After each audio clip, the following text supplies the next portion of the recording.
Eu te pergunto uma coisa, você tem aquele episódio, né, que você ajudou a traduzir a conversa do Bolsonaro com o Trump, não é isso? Logo depois da eleição, não é isso?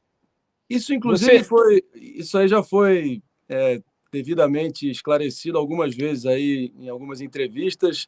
Realmente foi fruto de um disse-me-disse ali naquela turbulência pós-eleição dele na casa do próprio presidente.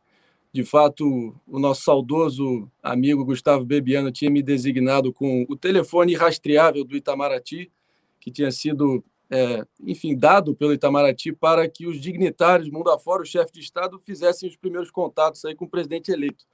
E eu tinha sido dado essa missão para ser o tradutor.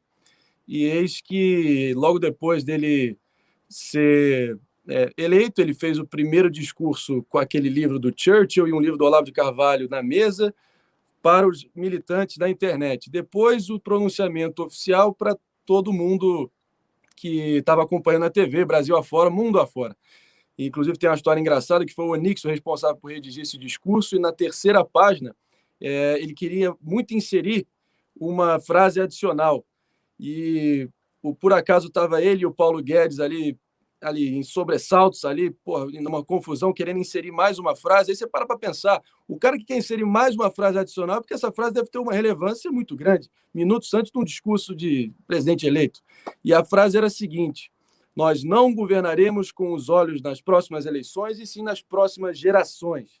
E eu fui responsável, porque eu sempre tive uma caligrafia boa, e eu fui lá e escrevi isso no papel que o presidente Bolsonaro leu o discurso.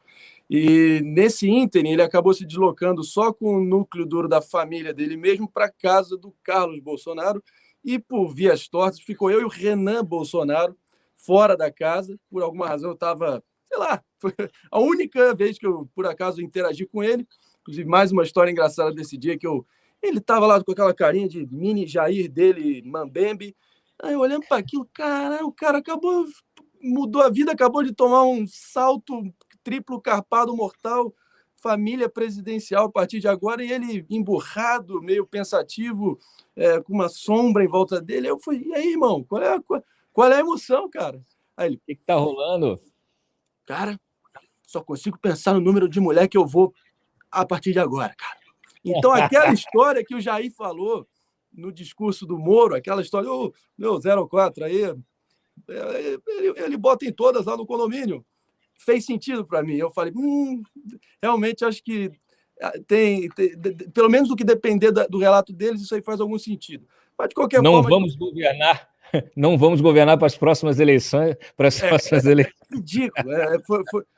Talvez foi o cara que foi eleito prometendo ser contra o Instituto da Reeleição, e no segundo seguinte já estava lá bradando. Isso aí equivale a vamos combater a corrupção. É a mesma coisa. Chega a ser até pior, né? Porque imagina esse sujeito sem o constrangimento de uma reeleição no mandato dele, cara. Avalizado de novo pela Azul. Eu ia te perguntar se você... Mas, enfim, não, só para concluir aquele relato lá, a gente ficou de fora, e acabou que, nesse ínterim, o presidente Peña Nieto do México me ligou, falei no telefone com ele, com o Marito Benítez do Paraguai, e aí o cônsul americano, na época, o Scott Hamilton, me ligou dizendo: President Trump needs to speak with President-elect right now. Aquele clima de filme americano da CIA. Eu falei, tá, Renan, usa o teu prestígio de familiar e vamos arrombar essa porta. E aí a gente deu um chute na porta, quase se deparou lá com o final da ligação. De fato, eu vi as últimas palavras, e acabou que foi a professora do Carlos que traduziu, professora de inglês, e ele, com aquela vibe dele sempre muito invejoso, complexo de paranoia, começou a me dinamitar no Twitter e me desgastar junto ao entorno dele. Mas foi, como dizem os americanos, uma blessing in disguise, né? Uma bênção disfarçada. Então, esse rompimento se deu naturalmente, até porque não havia nenhuma expectativa objetiva do nosso lado pós-eleição. Sempre foi uma relação com começo, meio e fim, muito bem delineado, e isso sempre teve nítido para nós. Não com o Bebiano, que foi quem nos trouxe para colaborar com a campanha. E o resto é história, né?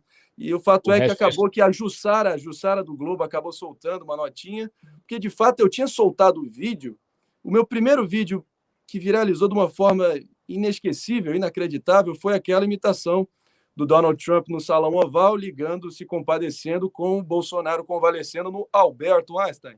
E aí aquele vídeo foi, eu costumo dizer, foi o primeiro dia do resto da minha vida. E desde então, vários... Aí acabou que a Jussara ouviu a história inicial do Bebiano, presumiu, talvez por causa do hype daquele vídeo, que tivesse sido eu, acabou que de fato não foi, mas a última vez que eu tive com Jair Bolsonaro na minha vida foi no dia 30 de outubro de 2018, 2 dias depois da eleição, na primeira reunião de composição ministerial, foi dentro da minha casa e desde então nunca mais o vi. Eu lembro da gente estar comendo um macarrão à bolonhesa e ele me contando um pouco do conteúdo da conversa. E aí foi um disse-me-disse, uma conversa trocada, e foi o suficiente para o Carluxo subir nos tamancos. Imagina você com o teu inglês aí perfeito, você ia acabar tomando o lugar do Eduardo Bolsonaro na embaixada nos Estados Unidos, que nunca aconteceu. Vou te falar, se você tivesse a oportunidade de voltar do futuro, né? Ó, você está aqui 10 de setembro de 2021, aí você, olha, voltei do futuro, fui lá para o dia da eleição, o dia do resultado, você estava lá dentro fazendo a tradução para o Trump. O que você falaria para ele? Para o Trump? Cara, foi tão traumático esse episódio. Traumático não, mas foi um desgaste tão... Help me, please! Ele, prezado Trump, avisa pro Laranjão aí que o livro tá na mesa aqui, pô. Well, Mr. President, he's telling you that the book is on the table. Well, this guy's a total loser. We're fucked. Brazil is going down, believe me. It's going down the tubes. It's going to be a beautiful thing to watch, believe me. Eu fiquei pensando como é que seria isso, cara. Mas, de fato, foi só um alinhamento de propósitos ali no início e o resto é história.